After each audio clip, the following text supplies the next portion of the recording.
Hey everybody, welcome into the Marvelous Marvel Discussion Arena. I'm your host X-Pat along with my co-host Burley, and in this video we are going to be talking about Marvel Secret Invasion Episode 3 titled Betrayed. So, of course, there will be spoilers throughout this episode, so Burley and I were going to be talking about the episode in recap of it, and there's going to be spoilers throughout. So if you have not watched the episode yet, please go to Disney Plus and check it out there, and then come back and enjoy this episode that we are doing here. So anyway, Burley, how you doing? Doing good. Yourself, X-Pat?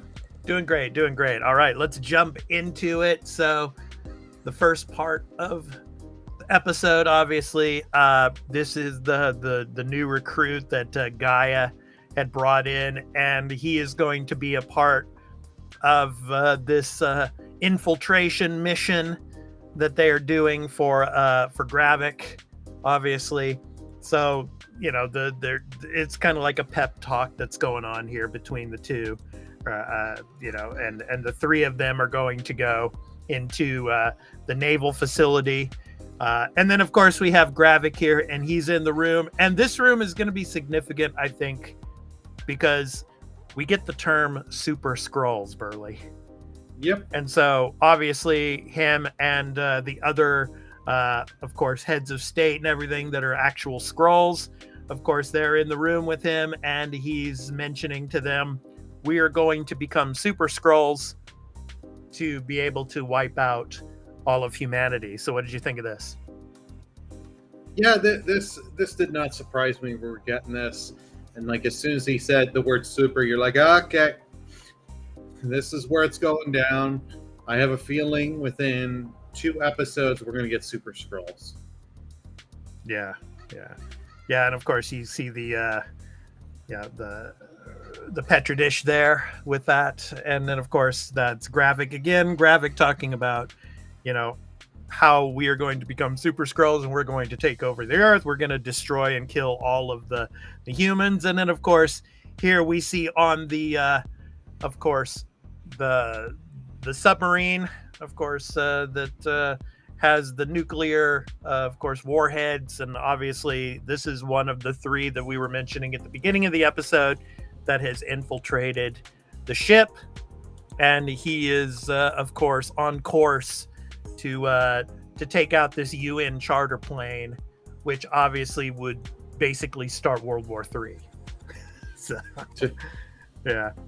So, and then we get back to Fury again, and obviously 1998, and another de-aging sequence here. I mean, is every single episode Burley going to have de-aging and go back into the past? I think so. At this point, because we've done it 3 episodes in a row, it's like, yeah, I think this is something we're going to get every episode. Like, this took me out of the episode a little, because it was like I get it, they're using this to explain, Fury meeting his wife and all that, and that he knows she is a Skrull and all that. Yeah, so we find that out. I mean, it's like at the end of the last episode, and please go and check out our last recap episode of episode 2. Where we talk about this toward the end of the episode. We find out that he actually knows that she's a Skrull. So, So, of course, and she's basically helping him. So, I mean, she was probably a member of Talos's group that came in and started doing spy missions for him. So I think they were talking about some Russians or something. So anyway, we get the backstory there, and then we go back to the present day, and obviously, she and Fury are, getting into it about, of course, him dying during the blip, so to speak. So the blip comes up again, and then basically how she had to mourn him twice, because obviously after he had come back, then he goes up to space and takes off again. So so we had that conversation. And then we get back to Gravik and Gaia.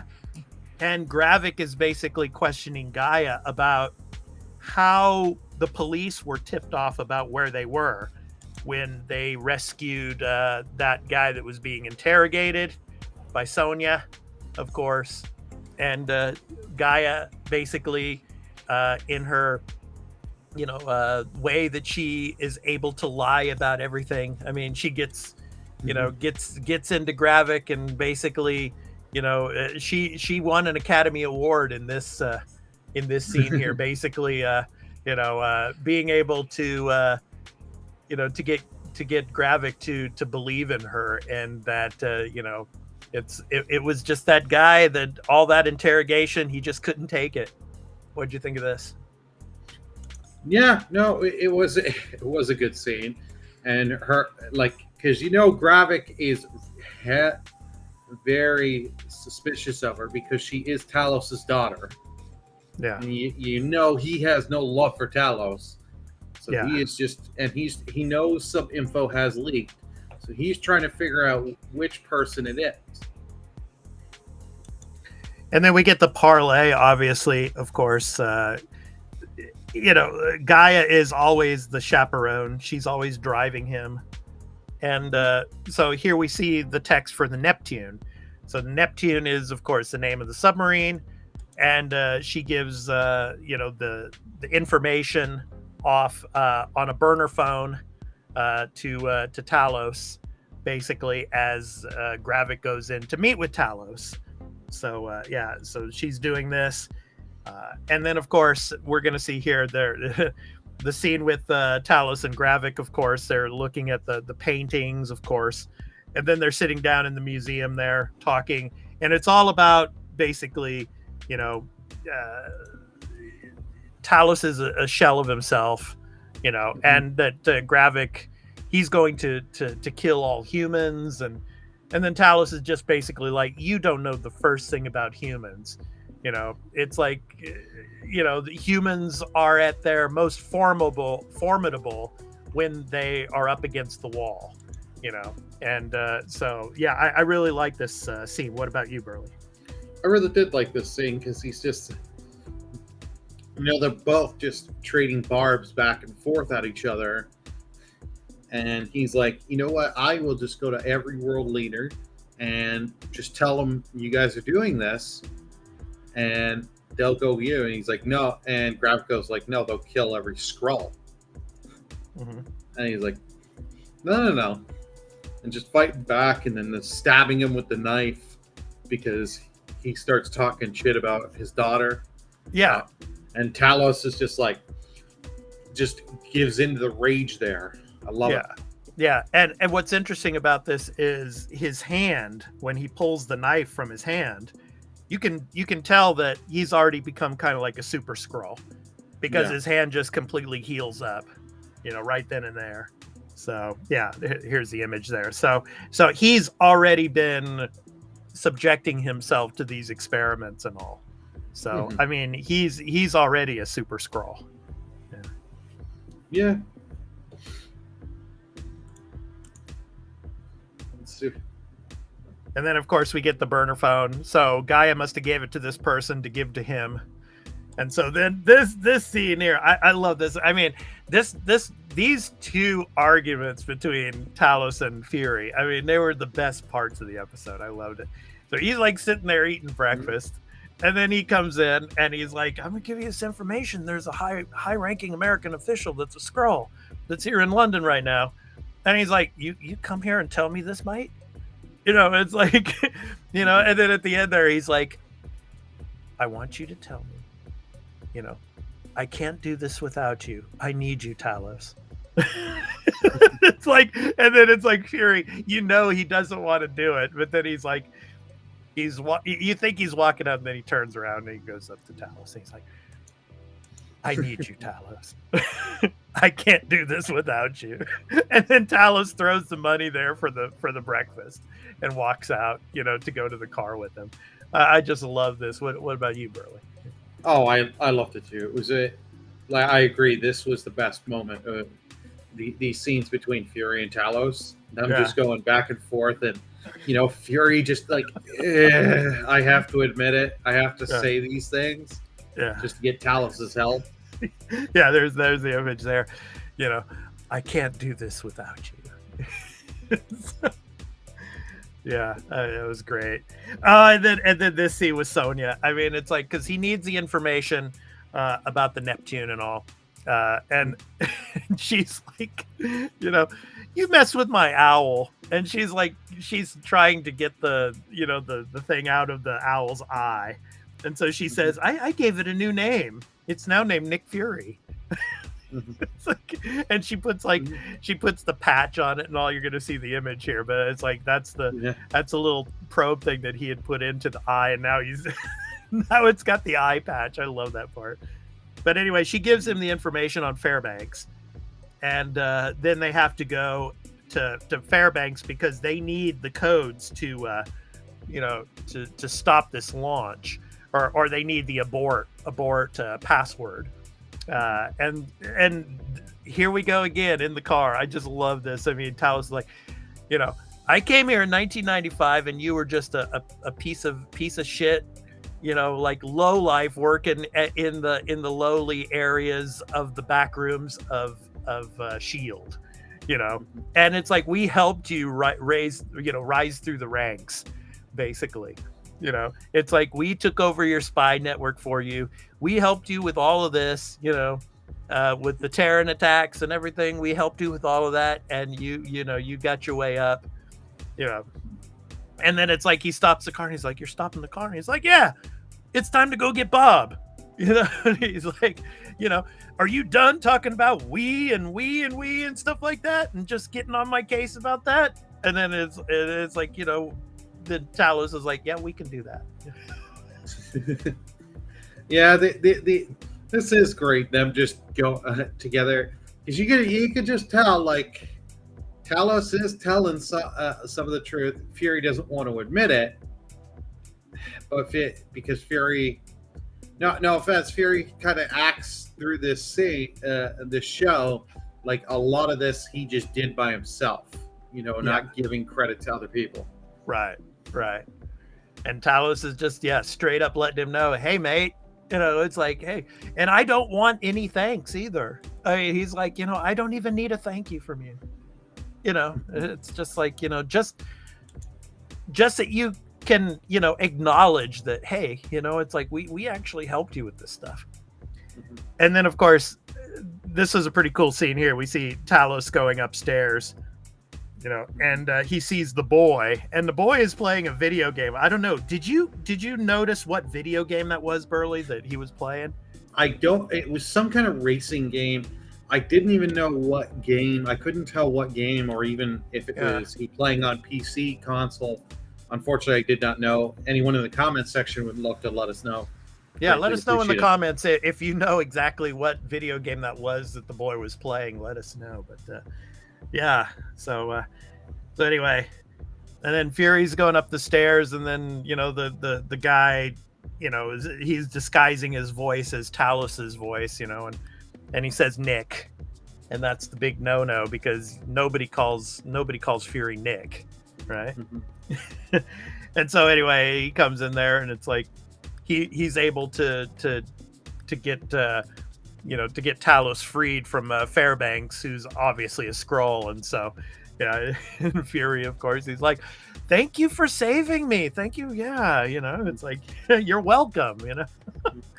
So yeah, so they gotta get this code and all, and you know, to stop this nuclear sub from the launching. And of course they got the order to launch, and the captain there, he's like, I want to contact you know, Scent Command or whatever, and confirm this. And the other guy, who's obviously the Skrull, you know, he's like, no, you've got your orders, these came from Scent Command, you know. So either do your duty or be removed, you know. And so then this scene here, this scene reminded me so much of Pulp Fiction. I just love this, man. It's like, you know, Fury is just like, and Disney Plus, I mean, come on, Disney Plus. I mean, it's like, you know, he's like, right before he shoots him in the knee there, he's just like, you know, like, I don't have time for this bullshit, you know, but they cut out the shit part. You know, and it's like, I don't have time for this bull, and he's like, shoots him in the knee there. I mean, it's like complete Pulp Fiction. You know, it's like I thought he was the character in Pulp Fiction again there for a second. I mean, it was great, and then Talos was like John Travolta. You know, what'd you think? Yeah. I could say that you get the Pulp Fiction vibes. Would have been interesting. Get Tarantino to direct this scene. Yeah. But then the show would definitely be rated R 3 times over. Yeah, and then of course the Fairbanks guy, of course the Skrull is telling him that he's a shell of who he used to be, and then he starts bringing up his daughter Gaia, and that's when he lost it, and then of course he takes the guy out, shoots him. Yeah, I think that was on the Skrull's part, that guy knowing, okay, if I tell them the codes, Gravik kills me. If I just get myself killed, there's a good chance they'll never get the code, and we'll be all. The launch will go through, and Gravik will at least know I kept my word and all this and that. So I think he egged Talos on just to get himself killed, to hope the mission would be completed, the launch. Yeah. Well, obviously, Talos contacts Gaia, and she needs to get that the password or whatever to abort the launch, and so she has to go in to the room here, and it sets off everything. And obviously, Gaia goes into action here. She takes these guys out, and then she gets into the room, and Fairbanks and all those other high-ranking, government officials are like being probed and everything, kind of like how Captain Marvel was being probed in the beginning of the Captain Marvel film. So she's able to get the code and give it to Talos, and then of course Talos uses Fairbanks' voice to give them the code to abort. So mission aborted and all, but we think that everything's all hunky-dory and all, but obviously Gravik was using this to find out who the betrayer was. And obviously we get the scene here with Fury and Talos one more time, and Fury still doesn't understand, man. He doesn't understand that Talos really, really wants to hope that humans and Skrulls can live together, and he's on Fury's side, and it's really, it kind of struck me, in a sense, Fury, after all this time, he doesn't know that yet. Because he's like saying to Talos, I'm surprised you're not with Gravik, because you believe in his cause. I'm like, Talos doesn't believe in his cause. Why? This moment here was like, this is a moment you did not need in the episode, because this I felt was kind of dumb writing for Fury, because if Fury couldn't understand this by now, like all the actions Talos has done in these 3 episodes. Yeah. It's like, if you wanted to be on Gravik's side, I think you'd be fighting Talos and dealing with him the other way. Right. So basically then obviously we get Gaia here. She gets cornered, and obviously as she's riding the motorcycle there, Gravik is going to show up. I mean, you just know he's going to show up. It's like, and obviously he does. He gets out of the car, he points a gun at her, and she's like, you're going to look me in the eye, and you're going to, to tell me, or you're going to think about, the fact that you're, either you're supposed to be the leader of the Skrulls, or, you're just out for genocide. Boom, just pops her. And I'm telling you, bro, she's not dead. I mean, we've seen photos of other parts of the series. I mean, she's going to survive this. Yeah, this is just a fake out. Whether it's another Skrull impersonating her, or she took some of the super serum to become a super Skrull, who knows? Well, there are images of her. There are images of her where she's in the room and you see all those people on the table. Those are probably Skrulls.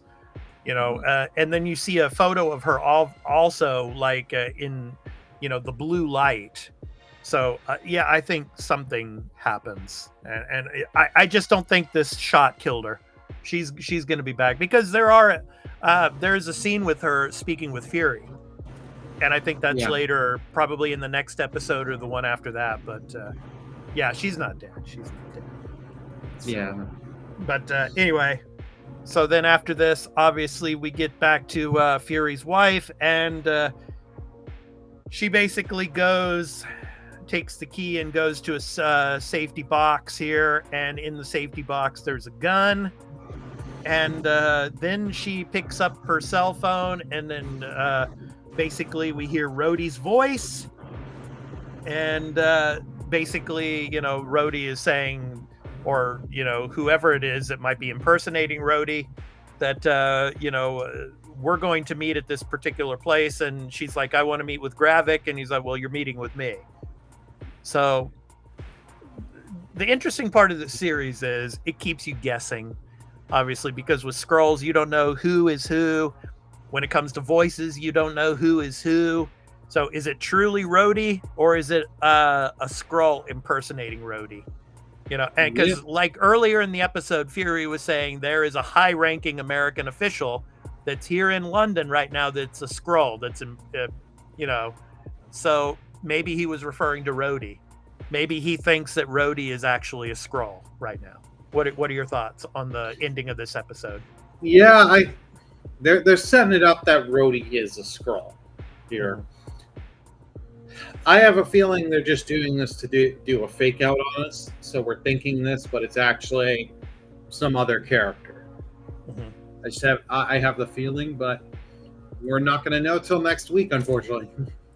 Yeah, well, let us know in the comments what you think. Is Rhodey actually a Skrull that Fury's wife is going to meet? And what do you think about Gaia's situation? Is Gaia dead, or is Gaia still alive? I mean, I think Burley and we think that she's still alive as the series progresses. Let us know in the comments what you think. Yeah, but Burley, overall thoughts of this episode. And this is the halfway point of the season. Of course, there are 6 episodes, so we're halfway through. What do you think of it so far? I think this was an okay episode. I had some parts I really enjoyed, and then there are some parts that weren't. I think the writing, like the end with Nick Fury and Talos there, that was just not so good. Mm-hmm. But overall, I enjoyed it. Okay. Yeah, I like the episode. I mean, besides that part at the end there, I mean, Talos and Fury. I mean, that just the chemistry there, man. I mean, it's just, I mean, their arguments. I just love to sit and listen to them argue with each other, over the past and everything. I mean, tell me something I don't know, and, stuff like that, like in the past episode. Yeah. I mean, so yeah, the season's been good so far. It's been pretty fast paced. I'm excited to see what happens in the last 3 episodes. Yeah, I mean, to see the Super Skrull powers and what happens with them, and how humans are able to fight back against that. So we shall see. It'll be interesting. And is Fury's wife actually working with Gravik? It'll be interesting to see how that plays out as the season goes on. So anyway, I've been your host, X-Bat, along with my co-host, Burley. We hope to catch you next week when we do our episode 4 recap of Marvel's Secret Invasion here on the Arena Productions on the Marvelous Marvel Discussion Arena. So until next week, we hope to catch you in the next one. So take care, everyone. Peace. Take care, everyone. Out.